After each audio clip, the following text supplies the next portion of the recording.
আগামী 3 April IPL এর 15তম ম্যাচে মুখোমুখি হবে অজিঙ্ক্য রাহানের কলকাতা নাইট রাইডার্স এবং প্যাট কামিন্সের সানরাইজার্স হায়দ্রাবাদ। আর এই দুই দলের মধ্যে ম্যাচে কোন দল জয়লাভ করবে এবার তারই ভবিষ্যৎবাণী করলো জ্যোতিষ সেটিয়া। প্রিয় দর্শক, 22 মার্চ মাঠে গড়িয়েছে আইপিএল এর এবারের 18তম আসর। আর এবারের আসরের প্রত্যেকটা দল শক্তিশালীভাবে নিজেদের দল গঠন করে শিরোপা জয়ের লক্ষ্যে মাঠে নামছে। আইপিএল এর 15তম ম্যাচে মাঠে নামছে কলকাতা নাইট রাইডার্স এবং হায়দ্রাবাদ। যেহেতু বলা যাচ্ছে এই দুই দলের মধ্যে একটা হাড্ডাহাড্ডি লড়াই হবে, কেউ কাউকে ছাড় দিয়ে কথা বলবে না। আইপিএল এ এখন পর্যন্ত এই দুই দলের মধ্যে 28 বারের দেখায় 9 বার জয় পেয়েছে সানরাইজার্স হায়দ্রাবাদ, অপরদিকে 19 ম্যাচে জয় পেয়েছে কলকাতা নাইট রাইডার্স। যদিও মাঠে এসে ভালো খেলবে তারই ম্যাচ জেতার সম্ভাবনা বেশি, কিন্তু বর্তমানে শক্তিমত্তার দিক দিয়ে এই দুই দলের মধ্যে কোনো দলই কম শক্তিশালী নয়। আর এবার এই দুই দলের লড়াই কোন দল জিতবে জানিয়ে দিল জ্যোতিষ সেটিয়া।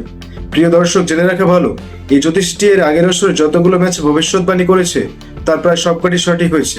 এবারের 18তম আসরের 15তম ম্যাচকে নিয়ে ভবিষ্যৎবাণী করেছে জ্যোতিষ সেটিয়া। জ্যোতিষ সেটিয়ার ভবিষ্যৎবাণী হতে জানা যায় এই ম্যাচে প্যাট কামিন্সের সানরাইজার্স হায়দ্রাবাদ জিততে চলেছে। প্রিয় দর্শক, আইপিএল এর 15তম ম্যাচে কোন দল জিতবে বলে আপনি মনে করছেন তা অবশ্যই নিচে কমেন্ট করে জানাবেন। ধন্যবাদ সবাইকে।